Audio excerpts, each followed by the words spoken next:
ನಮ್ಮ ಭಾರತದವರು ಹೊರದೇಶಗಳಿಗೆ ಏನು ಅದೀವಿ ಏನೈತೆ ನಮ್ಮ ಶಕ್ತಿ ಅನ್ನೋಂಥದ್ದು ತೋರಿಸ್ಕೊಟ್ರು. ಅದಕ್ಕೆ ನಮಗೆ ಮೋದಿನೇ ಫಸ್ಟ್ ನಮಗೆ ಪ್ರಿಯಾರಿಟಿ ಕೊಟ್ಟಿದ್ದು. ನಮಗೆ ನಾವು ಯಾರನ್ನೂ ಸಪೋರ್ಟ್ ನಮ್ಮ ಮೋದಿಯವ್ರು ಒಬ್ಬರಿದ್ರೆ ಬೇರೆದವ್ರ ಸಪೋರ್ಟ್ ನಾವು ಕೇಳಲ್ಲ. ನಮಗೇನಾಗೈತಿ ನಮ್ಮ ರಾಜಕೀಯವಾಗಿ ಬಳಸ್ಕೋಬೇಡ್ರಿ ಅಂತ ಹೇಳ್ತೀವಿ ನಾವು. ರಿಕ್ವೆಸ್ಟ್ ನಮ್ದು ರಾಜಕೀಯವಾಗಿ ನಮ್ಮನ್ನು ಬಳಸ್ಕೋಬೇಡ್ರಿ, ನಮಗೆ ಸಪೋರ್ಟ್ ಮಾಡಿರಿ. ಆರ್ಮಿ ಅವ್ರಿಗೆ ಸಮಸ್ಯೆ ಏನದಾವ ಅನ್ನೋದು ನೀವು ಅರ್ಥ ಮಾಡ್ಕೊರಿ. ನಿಮ್ಮ ಬ್ಯಾಳೆ ಬೇಯಿಸ್ಕೊಳಕ್ಕೆ ನಮ್ಮನ್ನು ಕರಿಬೇಡ್ರಿ. ನಮ್ಮ ಆರ್ಮಿ ಅವ್ರದ್ದು ಏನು ಪ್ರಾಬ್ಲಮ್ ಐತಿ, ನಮ್ಮ ಗಂಡುಗಳು ಬಿಟ್ಟು ಸತ್ತು ಹೋಗ್ಯಾರ. ಕೆಲವೊಂದಿಷ್ಟು ಮಂದಿ ಎಲ್ಲ ಕುಟುಂಬಗಳು ಹಾಳಾಗ್ಯಾವ. ಅಂಥವ್ರದ್ದು ಏನೈತಿ ಸಮಸ್ಯೆ ಅನ್ನೋಂಥದ್ದು ಅದನ್ನು ಪೂರ್ಣವಾಗಿ ಅರ್ಥ ಮಾಡ್ಕೊಳ್ಳಿ ಅಂತ ಹೇಳ್ತೀವಿ. ಅದನ್ನು ಅರ್ಥ ಮಾಡ್ಕೊಂಡು ಮೋದಿಯವ್ರು ಒಬ್ಬರೇ. ಈಗ ಬೆಳಕಿಗೆ ನಾವು ಬಂದೀವಿ, ಸೈನಿಕರು ನಮ್ಮ ಬಗ್ಗೆ ಭಾಳ ಮಾತಾಡಕತ್ತಾರ. ಸಿಂಧೂರ್ ಆಪ್ರೇಷನ್ ಆದಿಂದ ನಮ್ಮನ್ನು ಎಲ್ಲರೂ ಕರೆಯಾಕತ್ತಾರ. ಅದಕ್ಕಿಂತ ಮುಂಚೆ ನಮ್ಮನ್ನು ಭಾಳ ಕೆಟ್ಟದಾಗಿ ಮಾತಾಡಿದವ್ರು ಭಾಳಷ್ಟು ಮಂದಾರ. ಅದನ್ನು ನಾವು ಇವತ್ತು ಮಾತಾಡಬಾರ್ದು. ಆ್ಯಕ್ಚುಲಿ ಅವ್ರು ಕರೆದಾರ, ಅವ್ರಿಗೆ ನಾವು ಬೆಲೆ ಕೊಟ್ಟು ನಾವು ಬಂದೀವಿ. ಅವ್ರು ಎಲ್ಲರೂ ನಮಗೆ ಸಪೋರ್ಟ್ ಮಾಡ್ಲತ್ತ ರಿಕ್ವೆಸ್ಟ್. ಯಾಕಂದ್ರೆ ನಮ್ಮ ಆರ್ಮಿ ಫ್ಯಾಮ್ಲಿ ಒಳಗೆ ಎಲ್ಲೋ ಒಬ್ರು ದೊಡ್ಡ ದೊಡ್ಡ ಹೈಯರ್ ಆಫೀಸರ್ ಇದ್ದವರು ಅವ್ರಿಗೆ ಒಂದು ಸ್ವಲ್ಪ ಕೆಲವೊಂದು ಇದು ಇರಬೇಕು, ಎಲ್ಲ ಸವಲತ್ತುಗಳು. ಮೀಡಿಯಮ್ದಾಗ ತೀರ್ಕೊಂಡವರು ಮತ್ತು ವಾರ್ನೇ ಡೆತ್ ಆದವರು ಭಾಳ ಪ್ರಾಬ್ಲಮ್, 190% ಅದ ಪ್ರಾಬ್ಲಮ್ ಇದ್ದವ್ರು ಅದೀವಿ ನಾವು. ಗೌರ್ಮೆಂಟ್ ಜವಾಬಿಲ್ಲ, ಮಕ್ಕಳಿಗೆ ಇರಾಕ್ ಮಣಿ ಇಲ್ಲ, 15ರಿಂದ 20 ಸಾವಿರ ಪೆನ್ಷನ್ದಾಗ ಈಗಿನ ಕಾಲದಾಗ ಬದುಕಕ್ಕೆ ಸಾಧ್ಯ ಇಲ್ಲ. ಅದನ್ನು ರಾಜ್ಯ ಸರ್ಕಾರದವ್ರು ಅರ್ಥ ಮಾಡ್ಕೊಳ್ಳಿ ಅಂತ ನಂದು ವೀರ ನಾರಿಯರ ಪರವಾಗಿ ನನ್ನ ಮನವಿ ಇಷ್ಟೇ. ಅದರ ಜೊತೆಗೆ ನೋಡಿ, ನನಗೆ ನಿಮ್ಮ ಸಮಸ್ಯೆಗಳ ಬಗ್ಗೆ ತುಂಬ ಕನ್ಸರ್ನ್ ಇದೆ. ಅದರ ನಿಟ್ಟಿನಲ್ಲಿ ಕೇಂದ್ರ ಸರ್ಕಾರವು ಕೂಡ ಭಾಳಷ್ಟು ಬದಲಾವಣೆಗಳನ್ನು ತರ್ತಾ ಇದೆ. ಇಷ್ಟು ಜನ ತೀರ್ಕೊಂಡ್ರು ಹಿಂದೆ ಏನು ಗೌರ್ಮೆಂಟ್ದಿಂದ ವಾರ್ನೇ ಡೆತ್ ಆದವ್ರಿಗೆ ಒಂದು ಸ್ವಲ್ಪ ಏನೋ ಮಣಿ ಅದು ಇದು ಆಗೈತೆ. ಎಂದಿಂದ ನಾವು ಹೋರಾಟ ಮಾಡಾಕತ್ತೀವಿ 20 ವರ್ಷದಿಂದ, ಒಂದು ಸೈಡ್ ಕೊಡೋಕ್ಕಾಗಿಲ್ಲ ರಾಜ್ಯ ಸರ್ಕಾರದವ್ರಿಗೆ. ಅದನ್ನು ಅರ್ಥ ಮಾಡ್ಕೊಳ್ಳಿ ಅಂತ ಹೇಳ್ತಾನೆ. ಎಷ್ಟೋ ಜನ ಇನ್ನೂ ಕೇವಲ ಬಾಡಿಗೆ ಮನೆಯಲ್ಲೇ ಜೀವನ ಮಾಡ್ತಾ ಇದ್ದಾರೆ. 20,000 ಬಾಡಿಗೆ ಎಲ್ಲಿಂದ ಕೊಡೋದು, ಮಕ್ಕಳಿಗೆ ಎಜುಕೇಷನ್ ಏನು ಮಾಡೋದು, ಅವ್ರದ್ದೆಲ್ಲ ಮದುವೆ ಮುಂಜಿ ಯಾವ ಥರ ಮಾಡ್ತಾರೆ 20,000 ರೂಪಾಯಿ ಪಗಾರದಾಗ. ಅದನ್ನು ನಮ್ಮ ರಾಜ್ಯ ಸರ್ಕಾರದವ್ರು ಅರ್ಥ ಮಾಡ್ಕೋಬೇಕು. ಕೇಂದ್ರದಿಂದ ನಮಗೆ ಏನು ಕೊಡಬೇಕು ಅದನ್ನೆಲ್ಲ ಕೊಟ್ಟಾರ. ಅವರು ಸಪೋರ್ಟು ಇದೆ, ಸೇವೆ ಇದ್ದವ್ರಿಗೆ ಇದೆ, ಸೇವೆ ಸಲ್ಲಿಸಿ ಬಂದವ್ರಿಗೂ ಇದೆ. ಆದರೆ ರಾಜ್ಯ ಸರ್ಕಾರದವರು ನಮಗೆ ಏನೈತಿ ಸೈಟ್ ಕೊಡ್ತೀನಂತ ಏನು ಇದನ್ನು ಕೊಟ್ಟಾರಲ್ಲ, ಆಶ್ವಾಸನೆ ಕೊಟ್ಟಾರಲ್ಲ, ಅದನ್ನು ಈಡೇರಿಸ್ಬೇಕು. ಯುದ್ಧದಲ್ಲಿ ಮಾಡಿದ್ರ ಮೇಡಮ್? ಇಲ್ಲ, ಬಂದಿಂದ ಡೆತ್ ಆಗ್ಯಾರ. ಅಂದರೆ ನಾರ್ಮಲ್ ಡೆತ್ ಆದವ್ರಿಗೂ ಪ್ರಾಬ್ಲಮ್ ಸಾಕಾಗಷ್ಟಿದೆ, ಏನು ಸೌಲಭ್ಯಗಳು ಇಲ್ಲ. ಆ ಕಾರಣಕ್ಕಾಗಿ ನಾವು ಕೇಳ್ಕೊಡ್ದು. ಈಗ 1 ರ್ಯಾಂಕ್ 1 ಪೆನ್ಷನ್ ಮಾತಾಡ್ತಾರೆ, ಹೋಗಿಬಿಡ್ತಾರೆ, ಆಶ್ವಾಸನೆ ಕೊಡ್ತಾರೆ, ಹೋಗಿಬಿಡ್ತಾರೆ. ಅದು ಯಾವುದೂ ಕಾರ್ಯರೂಪಕ್ಕೆ ಬರ್ತಾ ಇಲ್ಲ. ನಾವು ಸಾಯ್ದು 20,000 ರೂಪಾಯಿ ಪೆನ್ಷನ್ದಾಗ. ಅದಕ್ಕೆ ನಾವು ಹೇಳ್ದು, ಒಂದು ಸೈಟ್ರ ಕೊಟ್ರಪ್ಪ ಅಂದ್ರೆ ಅದ್ರಾಗ ಒಂದು 10 ಪತ್ರ ಸಾಕೋತಾರೆ ನೀಗಿದವ್ರು. ಇಲ್ಲಾಂದ್ರೆ 2 ಕೂಲಿ ಕಟ್ಕೊಂಡು ಜೀವನ ಮಾಡೋಕೆ ಅವ್ರಿಗೆ ಅನುಕೂಲ ಆಕತ್ತೆ. ಅದನ್ನು ಮಾಡ್ಲಿ ಅಂತ ನಾವು ಕೇಳ್ಕೊಳ್ದು ಇಷ್ಟ. ರಾಜ್ಯ ಕೊಟ್ಟರೆ ಸಾಕು ಸರ್, ಮಾಜಿ ಸೈನಿಕರು ಎಲ್ಲರೂ ಕೂಡ ಮತ್ತೆ ಯುದ್ಧಕ್ಕೆ ಸನ್ನದ್ಧರಾಗಿಬಿಡ್ತೀರಿ. ಏನು ಎಚ್ಚರಿಕೆ ಕೊಡ್ಲಿಕ್ಕೆ ಇಷ್ಟಪಡ್ತೀರಿ ಸರ್ ಪಾಕಿಸ್ತಾನಕ್ಕೆ?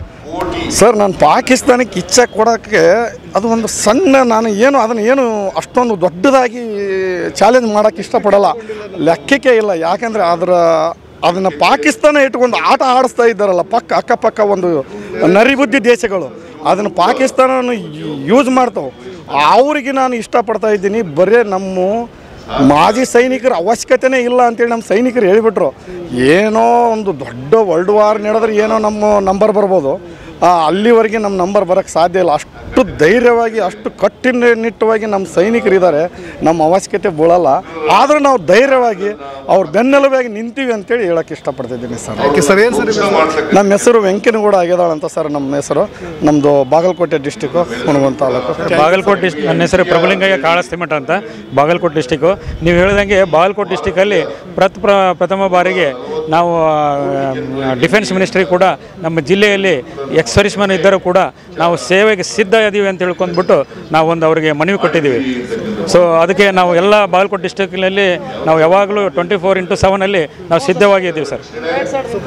ಸರ್, ಕೊನೆಯದಾಗಿ ನಿಮಗೊಂದು ಪ್ರಶ್ನೆ, ಅದು ಏನು ಎಚ್ಚರಿಕೆ ಕೊಡ್ಲಿಕ್ಕೆ ಇಷ್ಟಪಡ್ತೀರಿ ಅವ್ರು ಹೇಳಿದಾಗ? ಈಗ ನಾವು ಪಾಕಿಸ್ತಾನಕ್ಕೆ ಹೇಳೋದು ಒಂದೇ, ಇನ್ನೇನಾದರೂ ಬಾಲ ಬಿಚ್ಚಿದ್ರೆ ಅವರ ಉಳಿದು ಭಾಳ ಕಷ್ಟ ಐತೆ. ಅವರು ಇಷ್ಟಕ್ಕೆ ಸುಧಾರಿಸ್ಕೊಂಡ್ರು ಒಳ್ಳೇದಾಯಿತು. ಇನ್ನೇನಾದರೂ ಅವರು ತಗರ ಮಾಡಿದ್ರೆ ಅಂದರೆ ಅವ್ರ ಸತ್ಯ ನಾಶ ಆಗಿ ಹೋಗ್ತಾರಂತ ಈ ಸಂದರ್ಭದಲ್ಲಿ ಹೇಳೋಕ್ಕೆ ಭಾಳ ಇಷ್ಟಪಡ್ತಾ ಇದ್ದೀನಿ. ನನ್ನ ಹೆಸರು ಸನ್ಮುಖ್ ಮಡಿವಾಳ ಅಂತ, ಬಾಗಲಕೋಟೆ ಡಿಸ್ಟಿಕ್ ಸರ್. ಸೈನಿಕರ ರಣೋತ್ಸಾಹ ಯಾವ ಮಟ್ಟಿಗಿದೆ ಅಂದರೆ ಯುದ್ಧಕ್ಕೆ ಈಗಲೂ ರೆಡಿ ಅನ್ನೋ ರೀತಿಯಾಗಿದ್ದಾರೆ. ಪಾಕಿಸ್ತಾನಕ್ಕೆ ಒಂದು ಎಚ್ಚರಿಕೆ ಕೊಡಬೇಕು ನೀವೆಲ್ಲರೂ ಕೂಡ ಈ ನಿಟ್ಟಿನಲ್ಲಿ. ಪದೇ ಈ ಥರದ ಒಂದು ನರಿ ಬುದ್ಧಿ ತೋರ್ತಾ ಇರೋದಕ್ಕೆ ಏನು ಹೇಳಲಿಕ್ಕೆ ಇಷ್ಟಪಡ್ತೀರಿ ಸರ್? ಅದನ್ನು ಆಪರೇಷನ್ ಸಿಂಧೂರದ ಮೂಲಕ ನಾವು ಮಾಜಿ ಸೈನಿಕರು ಎಲ್ಲರೂ ಕೂಡ ಉತ್ತರವನ್ನು ಕೊಟ್ಟಿದ್ದೀವಿ. ದಿಟ್ಟ ಹೆಜ್ಜೆಯನ್ನು ಇಟ್ಟಿದ್ದೀವಿ. ಜೈ ಭಾರತ್ ಮಾತಾ ಕಿ ಅಂತ ಹೇಳ್ಬಿಟ್ಟು ಭಾರತ ದೇಶವನ್ನು ನಾವು ಮುನ್ನಡೆಸಲಿಕ್ಕೆ ಮತ್ತು ಸದೃಢವಾಗಿ ಇಟ್ಕೊಳ್ಳಲಿಕ್ಕೆ ನಾವು ತಯಾರಿದ್ದೀವಿ. ನಾವು ಈಗೊತ್ತು ಕೂಡ ಕರೆದ್ರು ಹೋಗಿ ರೆಡಿ ಇದ್ದೀವಿ. ನಾವು ಮಾಜಿ ಸೈನಿಕರ ಸಂಘದ ಅಧ್ಯಕ್ಷರು, ಕಡೂರು ತಾಲೂಕು, ಚಿಕ್ಕಮಗಳೂರು ಜಿಲ್ಲೆ. ಚಿಕ್ಕಮಗಳೂರು ಜಿಲ್ಲೆಯ ಕಡೂರು ತಾಲೂಕಿನ ಅಧ್ಯಕ್ಷರು ಹಾಗಾಗಿ ಇಲ್ಲಿ ಒಂದು ಉತ್ತಮವಾಗಿರ್ತಕ್ಕಂಥ ಆಪರೇಷನ್ ಸಿಂಧೂರ ಕಾರ್ಯಕ್ರಮ ನಡೀತು. ನಿಜಕ್ಕೂ ಕೂಡ ಇನ್ನೂ ಚೆನ್ನಾಗಿ ನಡಿಬೇಕಾಗಿತ್ತು. ಈಗ ಮಾನ್ಯ ನಮ್ಮ ನಾಡಿನ ದೊರೆ ಈಗ ಅನೌನ್ಸ್ ಮಾಡೋದ್ರು ಇಂಥ GST ಇಲ್ಲ ಅಂದರು. GST ಹಾಕಿಬಿಟ್ಟಿದೆ ಆಗಲೇ, ತಂದು ಬಿಟ್ಟಿದ್ದಾರೆ ಆಗಲೇ. ಇನ್ನು ಮುಂದೆ ಈಗ ತತ್ಕ್ಷಣನೇ ಅದು ಜಾರಿಗೆ ಬರಬೇಕು. ಅದೇ ಬದೇ ಆಮೇಲೆ ಪಾಕಿಸ್ತಾನದಲ್ಲಿ ಸಾಕಿರ್ತಕ್ಕಂಥ ಏನು ಉಗ್ರರಿದ್ದಾರೆ ಅವರನ್ನೆಲ್ಲ ಹುಡುಕಿ ಕೊಲ್ತೀವಿ ನಾವು, ನೀವು ಬಿಡಲ್ಲ ಅವ್ರನ್ನ. ಹುಡುಕಿ ಕೊಲ್ತೀವಿ. ನಮ್ಮ ರಕ್ತ ಈಗಲೂ ಕುದೀತಾ ಇದೆ. ಆ ತಣ್ಣಗಾಗಬೇಕು ಅಂದರೆ ಅವ್ರನ್ನೆಲ್ಲ ಸಮ ಮಾಡಬೇಕು. ಸಮ ಮಾಡಿದಾಗ ನಮ್ಮ ಭಾರತ ದೇಶಕ್ಕೆ ನಾವು ಸೇವೆ ಸಲ್ಲಿಸ್ದಂಗೆ ಆಗುತ್ತೆ. ಅದ್ರ ಜೊತೆಗೆ ನೀವೆಲ್ಲರೂ ಕೂಡ ಎದೆ ಒಡ್ಡಿ ಹೆಗಲು ಕೊಟ್ಟು ನಡೆದರೆ ನಮ್ಮ ಭಾರತ ದೇಶ ಚೆನ್ನಾಗಿರುತ್ತೆ ಅಂತ ಹೇಳಲಿಕ್ಕೆ ಇಷ್ಟಪಡ್ತೀವಿ. ಧರ್ಮ ಕೇಳಿ ಹೊಡೆದಿದ್ದಾರೆ, ನಾವು ಧರ್ಮ ಹೇಳಿ ಹೊಡಿತೀವಿ. ಇದು ವಾದ ಪಕ್ಕ. ಸುಣ್ಣವಾಗ್ಬಿಟ್ಟಿದ್ದಾರೆ ಸರ್. ಈಗಾಗಲೇ ಶಾಂತಿ ಒಪ್ಪಂದಕ್ಕೆ ಮಾತುಕತೆ.